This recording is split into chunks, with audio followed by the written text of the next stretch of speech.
a few words about the stateful set versus replica sets.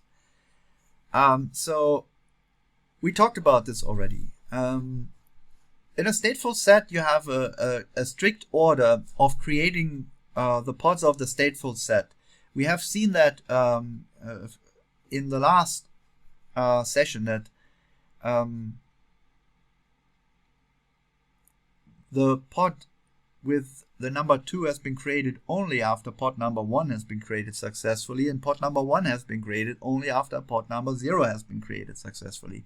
So if you delete them, it will be pod number 2 first, pod number 1 then, and pod number 0 finally. So you'll have a strict ordinality.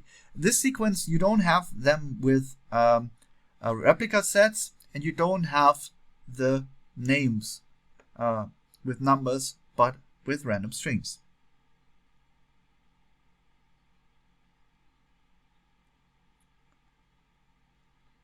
So in contrast to replica sets, but similar to deployments, stateful sets supports update strategies such as rolling updates or on delete.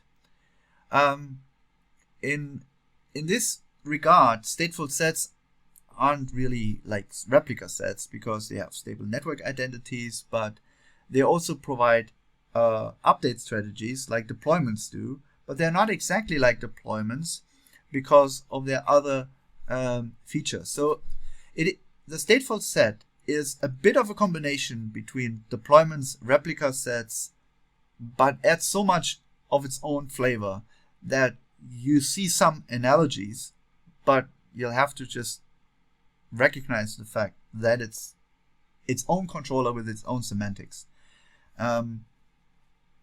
So that'll be it.